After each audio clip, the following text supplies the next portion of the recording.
Hello મિત્રો, સ્વાગત છે તમારું અમારી ચેનલ પૂજા કી રસોઈમાં। શિયાળાની શરૂઆત થઈ ગઈ છે, તો શિયાળામાં બધાને ખૂબ સારું સારું ખાવાનું મન થાય, તો આજે આપણે તેના માટે બનાવીશું ગાજરનો દાણેદાર હલવો। ગાજરનો હલવો છીણવાની ઝંઝટ વગર કુકરમાં ફટાફટ બની જાય તે રીતે આપણે ગાજરનો હલવો બનાવીશું। હવે ગાજરનો હલવો બનાવવા માટે મેં 1 લીટર ફૂલ ફેટ દૂધ લીધું છે, તે આપણે ઉકળવા મૂકીશું ગેસ ઉપર। તેની માટે મેં 1 કિલો ગાજર લઈ લીધા છે। ગાજરને આપણે છોલી લઈશું।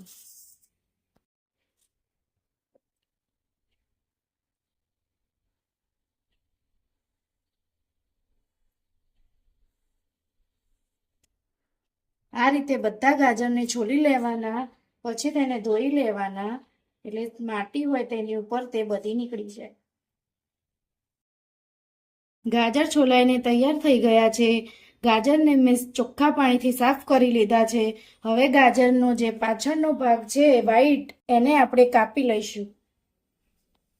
બધા ગાજરનો આ વ્હાઈટ ભાગ પાછળનો કાપી લેવાનો।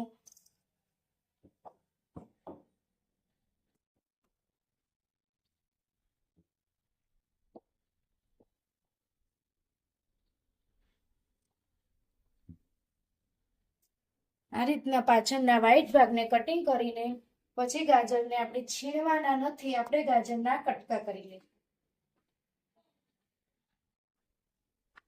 આ રીતે મોટા મોટા ગાજરના કટકા કરી લેવાના।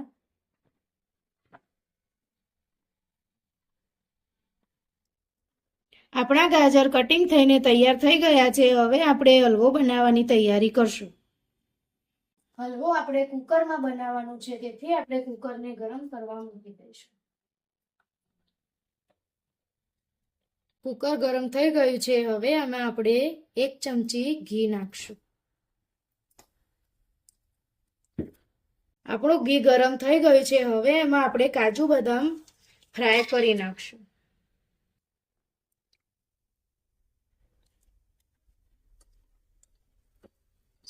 ઘીમાં કાજુ બદામ ફ્રાય કરી નાખવાના, પછી આપણે હલવામાં નાખવાના। કાજુ બદામ શેકાય ત્યાં સુધી આપણે સાઈડમાં જે દૂધ મૂક્યું છે તેને પણ આપણે જોતા રહીશું।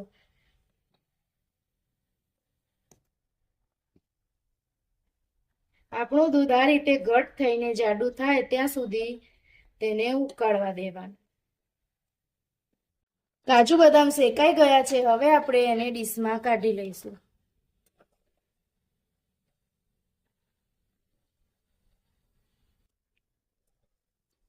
કાજુ બદામ શેકાઈને તૈયાર થઈ ગયા છે। હવે આપણે એમાં નાખશું ગાજર, જે કાપીને આપણે રેડી કર્યા હતા। ગાજરને આપણે ધીમા ગેસે 3 થી 4 મિનિટ સુધી શેકવાના છે ઘીમાં।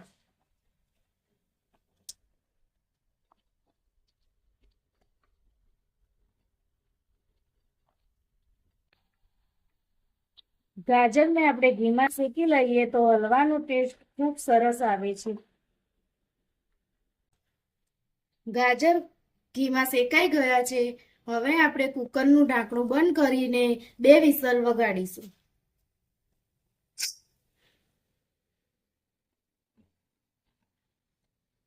ધીમા ગેસે 2 વિસલ વાગવા દેવા। દૂધ આપણે 1 લીટર લીધું હતું, તે આપણે ઉકાળીને અડધું કરી લીધું છે। હવે આપણે ગાજર બફાઈ ગયા છે, એમાં આપણે દૂધ રેડશું, જે આપણે ઉકાળીને તૈયાર કર્યું।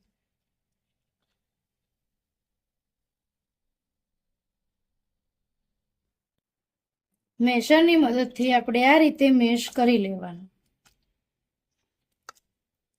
દૂધ નાખ્યા પછી આપણે ગાજરમાં દૂધ ઘટ ન થાય ત્યાં સુધી આ રીતે હલાવતા રહેવાનું।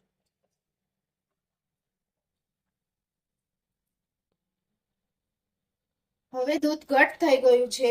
હવે એમાં આપણે નાખીશું 1 વાટકી ખાંડ।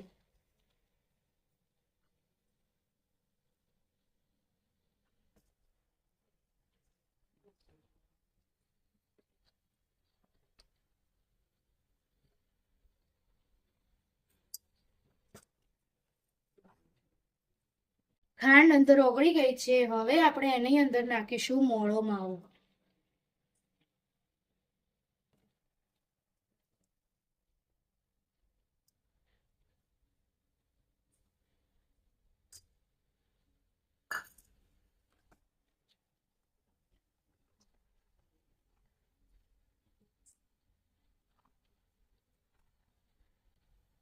હલવો બનીને તૈયાર થઈ ગયો છે. હવે એમાં આપણે નાખીશું ડ્રાય ફ્રૂટ જે આપણે શેકીને તૈયાર કર્યા હતા.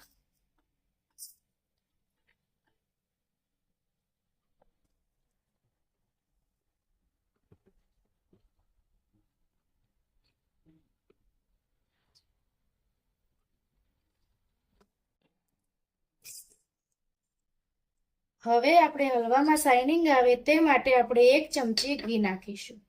તેથી તેની શાઇનિંગ ખૂબ સરસ આવશે.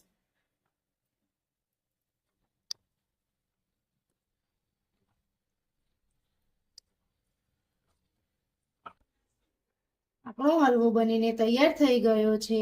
છીણવાની ઝંઝટ વગર બનીને સરસ મજાનો કુકરમાં બનીને તૈયાર થઈ ગયો છે.